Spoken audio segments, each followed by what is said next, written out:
नमस्कार, आपके साथ मैं हूं पूजा कविया गोमा। एपीएन के लोकप्रिय कानूनी प्रोग्राम लीगल हेल्पलाइन में आप सभी का स्वागत है। एपीएन के इस कार्यक्रम में हमारे कानूनी विशेषज्ञ रोजमर्रा की जिंदगी की समस्याओं से जुड़ी कानूनी मसलों पर आपकी शंकाओं का समाधान करते हैं। आप फोन करके विशेषज्ञ से कानूनी राय भी ले सकते हैं। आज हम भ्रष्टाचार के बारे में आपको जो है वो जानकारी देंगे। दरअसल भ्रष्टाचार से जुड़े नियम कानून बताएंगे और साथ ही भ्रष्टाचार आज कानून व्यवस्था के साथ साथ एक सामाजिक समस्या बन चुका है। भ्रष्टाचार रोकथाम विधेयक 2018 रिश्वत देने वालों और रिश्वत लेने वालों को दंडित करने का प्रावधान करता है। ये विधेयक लोक सेवकों के रिश्वत देने या लेने का दोषी पाए जाने पर जुर्माने के अलावा 3 से 7 साल तक की जेल की सजा का प्रावधान करता है। कानून के तहत रिश्वत देने वालों को अधिकतम 7 साल की सजा हो सकती है। इसके अलावा इस कानून में जन सेवकों, नेताओं, नौकरशाहों और बैंकरों को अभियोजन से संरक्षण भी प्रदान किया गया है। अब सीबीआई जैसी जांच एजेंसियों के लिए उनके विरुद्ध जांच करने से पहले सक्षम अथॉरिटी से मंजूरी हासिल करना जरूरी होगा। ये तो थी भ्रष्टाचार से जुड़ी बुनियादी जानकारी। आज भ्रष्टाचार के नियमों के बारे में जानकारी देंगे हमारे कानूनी विशेषज्ञ अधिवक्ता डॉक्टर प्रदीप शर्मा जी। प्रदीप जी आपको विषय से जुड़े तमाम कानूनी पहलुओं की जानकारी देंगे। अगर आपका कोई भी सवाल है तो आप फोन करके राय ले सकते हैं। हमारा फोन नंबर आपकी टेलीविजन स्क्रीन पर इस वक्त फ्लैश हो रहा है 0120612793 इसके अलावा एक और नंबर 012061279338। इन नंबर्स पर आप कॉल कर सकते हैं और भ्रष्टाचार से जुड़ी कानूनी जानकारी प्राप्त कर सकते हैं। चलिए कार्यक्रम की शुरुआत करते हैं सवालों के सिलसिले के साथ। हमारे साथ अधिवक्ता प्रदीप जी जुड़े हैं। बहुत स्वागत है प्रदीप जी आज के हमारे इस खास कार्यक्रम में। सबसे पहले आपसे जानना चाहेंगे भ्रष्टाचार रोकथाम जो विधेयक है 2018, इसके बारे में जरा बताएं, ये आखिरकार है क्या? पूजा जी मैं आपको ठीक से कनेक्ट नहीं कर पा रहा हूँ। प्रदीप जी आपको मेरी आवाज मिल पा रही है? फिर मैं सवाल पूछूंगी अगर आवाज आपको बेहतर मिल रही है तो। जी नहीं, वो कट के आवाज आ रही है, बस दोबारा से। चलिए कोशिश करते हैं एक बार फिर से आपसे संपर्क करने की। शायद कोई टेक्निकल इशू जिसकी वजह से आवाज नहीं मिल पा रही है। डॉक्टर प्रदीप जी आज हम भ्रष्टाचार को लेकर आपसे जुड़ेंगे और सवाल भी पूछेंगे, लेकिन इस दौरान अगर दर्शकों का कोई भी सवाल है तो आप जो नंबर्स आपकी टेलीविजन स्क्रीन पर फ्लैश हो रहे हैं, नंबर्स पर आप कॉल कर सकते हैं। कॉल करके पूछ सकते हैं कि भ्रष्टाचार मामलों की जांच सीबीआई कब करती है, क्या इससे जुड़े प्रावधान हैं, कितनी सजा है अधिकतम और कैसे जो है भ्रष्टाचार का खुलासा आप कर सकते हैं। घूस देने वालों पर आखिरकार कार्रवाई कैसे की जाती है, क्या उन पर जो है कानूनी कार्रवाई होती है। फोन करके आप सलाह ले सकते हैं और साथ ही जो आपके जहन में सवाल है कोई इसको लेकर आप कुछ चाहते हैं पूछना, किसी केस के बारे में आप चाहते हैं कि अधिवक्ता महोदय आपको बताएं, तो आप जानकारी लीजिए। भ्रष्टाचार रोकथाम संशोधन विधेयक, इसकी आवश्यकता आखिरकार क्यों पड़ी है, क्यों इसको लाना पड़ा है, इसकी क्या पूरा जो प्रक्रिया है वो क्या है, और भ्रष्टाचार मामलों में सीबीआई जांच कब करता है, कैसे करता है। किसी अपराधी की जांच सीबीआई बिना केंद्र सरकार की अनुमति से नहीं करता, लेकिन इसके पीछे का जो प्रावधान है वो भी आपको हम बताएंगे कि किस प्रावधान के तहत जो पूरी ये कार्रवाई है ये की जाती है। इसको लेकर आज हम चर्चा करेंगे और अगर आपका कोई भी सवाल है लीगल हेल्पलाइन में आप दर्शक जुड़ सकते हैं। लीगल हेल्पलाइन में जिसमें आज हम बात कर रहे हैं भ्रष्टाचार से जुड़ी कानूनी जानकारी आज हम आपको पहुंचा रहे हैं। इस दौरान अगर आपका कोई भी सवाल है तो आप कार्यक्रम में जुड़ सकते हैं। अधिवक्ता हमारे साथ जुड़े हुए हैं, डॉक्टर प्रदीप है हमारे साथ। डॉक्टर प्रदीप उम्मीद करते हैं अब आपको बेहतर आवाज पहुंच रही होगी, नेटवर्क इशू जो आ रहा था वो अब नहीं होगा। तो सवालों का सिलसिला शुरू करते हैं। भ्रष्टाचार रोकथाम विधेयक के बारे में सबसे पहले आपसे जानकारी लेना चाहेंगे। इसको हम पीसी एक्ट बोलते हैं, basically prevention of corruption act, जो जनरल पब्लिक जिसके बारे में जानती है वो मोस्ट पॉपुलर नेम इसका प्रिवेंशन ऑफ करप्शन एक्ट है। इस एक्ट ये बेसिकली 1988 में फर्स्ट टाइम इंडक्ट हुआ था ये, और इसका बेसिक उद्देश्य यही था कि इस तरह से जो किसी भी करप्शन को, जैसे घूस लेना, घूस देना या अपने पावर का मिसयूज करके और उसका फायदा उठाना। फायदा उठाने का मतलब आप कैश में नहीं है, समटाइम्स काइंड में भी होता है। ठीक है। तो उसके ऊपर एक रोक लगाने के लिए इस एक्ट का इंट्रोडक्शन हुआ 1988 में, और इसके माध्यम से एक चेक लगा पब्लिक सर्वेंट के ऊपर कि वो अपनी पोजीशन का मिसयूज ना करके और उसका कोई फायदा ना उठा पाए जी। पैसे की वजह से या किसी दूसरे माध्यम से। हम्म। इसमें बेसिकली दो सेक्शंस हैं जो बहुत ज्यादा जरूरी है।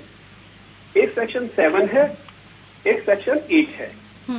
सेक्शन 7 के अंदर पूजा जी डिमांड की जाती है। तो डिमांड के बारे में जब बात होगी कि अगर कोई आदमी आपसे अनड्यू फेवर चाहता है अपनी ऑफिशियल ड्यूटी करने के बदले में, तो वो एक तरह से घूस लेना हो गया और उसके लिए सेक्शन 7 है, वो हो गया। और सेक्शन 8 है उस घूस को मांग, एक तो हो गया सेक्शन 7 में डिमांड कर जी। सेक्शन 8 के अंदर हो गया उस चीज को एक्सेप्ट करना। क्योंकि साइकिल कंप्लीट क्या होगा, आप किसी से कोई अपने अपनी पोजीशन को पब्लिक पोजीशन जो आपकी है, पब्लिक सर्वेंट जिसके माध्यम से आप बने, उसका मिसयूज करते हुए आपने डिमांड किया और उसको एक्सेप्ट किया। तो ये बेसिकली पूरी चेन हो जाती है जो उस पर्टिकुलर एक्ट को कंप्लीट करती है। इसके बाद पूजा जी, ठीक है प्रदीप जी, हम चाहेंगे आज क्योंकि समय भी हमारे पास कम है तो हम जल्दी से जो है तमाम सवालों को जानें और जो महत्वपूर्ण इसमें बिंदु हैं उस पर हम प्रकाश डालते हुए नजर आए। दूसरा सवाल मैं आपसे पूछना चाहूंगी, भ्रष्टाचार मामलों में जो सीबीआई जांच है वो कब होती है और किसी अपराध की जांच सीबीआई के बिना केंद्र सरकार की अनुमति के नहीं कर सकती, ये भी प्रावधान है। इसके मायने जरा आपसे समझना चाहेंगे आप। पूजा जी, इसमें सीबीआई का जरूरी नहीं है, किसी भी विजिलेंस डिपार्टमेंट भी होते हैं हर गवर्नमेंट में, वो भी पीसी एक्ट के अंदर एक्ट कर सकते हैं। इसमें जो आपने बोला कि सरकार की अनुमति इसमें ना वर्ड एग्जैक्ट ना होकर उस डिपार्टमेंट को जो हेड करता है वो पहले प्रारंभ से ही देखना पड़ता है कि भाई ऐसी एक कंप्लेंट आई, कंप्लेंट को आपने अपने सीबीआई हो या विजिलेंस डिपार्टमेंट हो उसके अंदर आपने एक कंप्लेंट दिया, कंप्लेंट का वेरिफिकेशन होता है उसके बाद कि क्या ये कंटेंट जो इस कंप्लेंट के हैं वो बेसिकली एग्जिस्ट भी करते हैं या वैसे ही किसी ने भी किसी की भी कंप्लेंट कर दी अपने पर्सनल वेंडेटा के कारण से, तो उसका वेरिफिकेशन होता है। जब उस एजेंसी को, विजिलेंस हो या सीबीआई हो, जब उनको लगता है कि हाँ इसमें कुछ तथ्य है, सच्चाई है, तब वो उसके ऊपर एक इन्वेस्टिगेशन शुरू करते हैं। और उसके बाद वो जो प्रोसेस होता है, जैसे जैसे जिस आदमी से उसने पैसा मांगा होता है उसके बाद वो टीम को कॉन्स्टिट्यूट करते हैं और कोशिश करते हैं कि पैसे लेते वक्त, बिकॉज कंप्लीट ऑफेंस तब तक नहीं होता जब तक कि मांगने वाला उसको रिसीव ना करे अमाउंट को या किसी भी फेवर को। तो ये तो रहा। और जब उसको प्रोसिक्यूट करना होता है अधिकारी को, तो उससे सबसे पहले जो पहली इसके अंदर रिक्वायरमेंट है कि वो डिपार्टमेंट से परमिशन लेनी पड़ती है जी। और उसके साथ जब परमिशन आप मांगते हैं तो जो भी विभाग, विजिलेंस हो या सीबीआई हो, वो पूरा सेट ऑफ डॉक्यूमेंट उस विभाग को देगा। वहां के मुख्य अधिकारी से वो जाकर रिक्वेस्ट करेगा कि आपके अधिकारी के खिलाफ ये शिकायत थी, हमने ऐसे ऐसे इसको वेरीफाई किया और इसको वेरीफाई करने के बाद ये हमारी इसमें फाइंडिंग आई है, तो आप हमें परमिशन दें कि हम इनको प्रोसिक्यूट कर सके, इनके खिलाफ अपनी कार्यवाही शुरू कर सके। तो ये एक प्रोसेस होता है। सैंक्शन जो होती है पूजा जी, किसी भी अधिकारी के खिलाफ कोई भी एक्शन लेने से पहले sanction is a must, sanction जरूरी है। लीगल हेल्पलाइन में हमारे साथ डॉक्टर प्रदीप जुड़े हुए हैं, लगातार अधिवक्ता जो हमें तमाम जानकारी दे रहे हैं। आगे आपसे सवाल पूछना चाहेंगे, काफी अहम सवाल है और कई बार लोगों को इस बारे में जानकारी सही होती ही नहीं है कि अगर कोई भी घूस मांगता है तो किससे शिकायत करनी है, किस तरह के सबूत उनको चाहिए और कैसे जो कानूनी कार्रवाई है वो इस तरह के मामलों में होती है।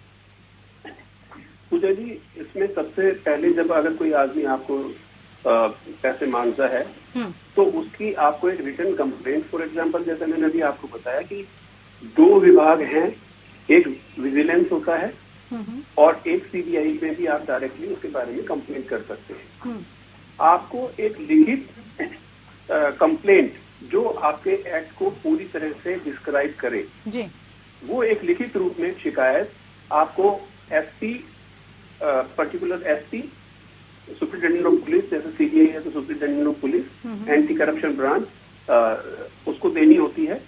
और जब वो आपको कंप्लेंट देते हैं तो आपकी कंप्लेंट को रजिस्टर करने से पहले एक प्रोसेस है जिसे वो पूरा करते हैं। प्रोसेस ये है कि सबसे पहले उसका काम है, विभाग का जो भी सीबीआई है या विजिलेंस है, वो सबसे पहले उस आपकी कंप्लेंट को वेरीफाई करेंगे कि इसमें कितनी सच्चाई है। उसके बारे में एक टीम फॉर्मेशन होती है जो एलिगेशंस को पहले एनालाइज करती है कि वाकई में ही ये केस रजिस्टर करने के लायक है भी या नहीं है। बिल्कुल। अगर उनको लगता है कि इसमें कुछ सच्चाई है तो उसके ऊपर एक ट्रैप बिछाया जाता है। ट्रैप का मतलब एक जाल बिछाया जाता है जिससे कि उसको रंगे हाथों अधिकारी को पकड़ा जा सके। उसमें पूजा जी सबसे पहले ये होता है इसमें एक और बात जो सबको शायद पता हो या नहीं पता हो, इसमें इंडिपेंडेंट विटनेस का होना बहुत जरूरी होता है। जब भी ट्रैप करेंगे आप किसी भी अधिकारी को तो उसके पीछे पहले इंडिपेंडेंट विटनेसेस भी होते हैं। तो जनरली जब ये प्रोसेस चलता है तो इसके अंदर किसी दूसरे विभागों से सीबीआई लोगों को, ऑफिसर्स को कॉल करती है, उनको उस ट्रैप का एक पार्ट बनाती है और उनकी एक कोशिश यही रहती है कि जो कंप्लेनेंट है, क्योंकि पैसे अगर लेने हैं तो कंप्लेनेंट से ही लेगा जो भी अधिकारी जो अपने पद का दुरुपयोग कर रहा है जी। तो उस कंप्लेनेंट के पास से पास रहे ताकि उसको पकड़ने में उनके लिए आसानी हो जाए। ठीक है, ठीक है, बिल्कुल। नेक्स्ट सवाल पे आते हैं जी।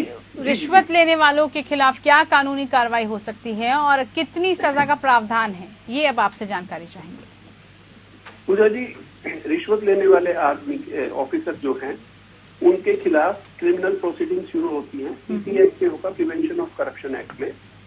इसमें 3 से लेके और 7 साल तक का सजा का प्रावधान है। डिपेंड करता है कि कितना सीरियस ऑफेंस है, कितनी, कई बार आदमी की अदरवाइज इन्वॉल्वमेंट होती है, डायरेक्ट इन्वॉल्वमेंट नहीं होती, इनडायरेक्ट इन्वॉल्वमेंट होती है। 2018 के बाद जब से ये अमेंडमेंट हुआ है पूजा जी, कुछ सारी चीजें इसमें एक्ट में चेंज हो गई हैं जी।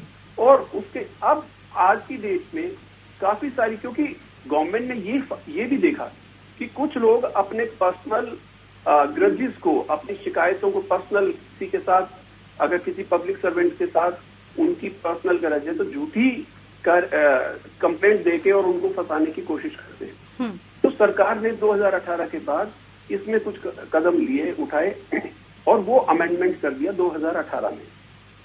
अभी एक सुप्रीम कोर्ट की बहुत इंपॉर्टेंट जजमेंट है इसी पर्टिकुलर पीसी एक्ट के अंदर ही।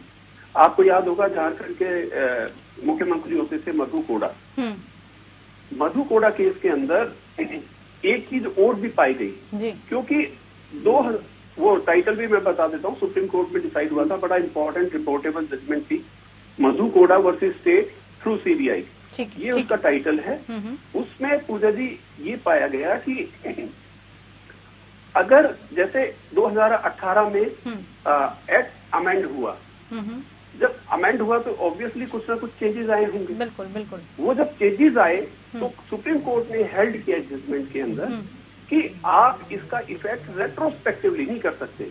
मतलब 2018 के बाद जो भी चेंजेस आए, इनका प्रयोग इन सेक्शंस में जो चेंजेस किए डिफरेंट सेक्शंस में पीसी एक्ट के, इनका उपयोग 2018 के बाद से ही होगा। बिल्कुल ठीक है।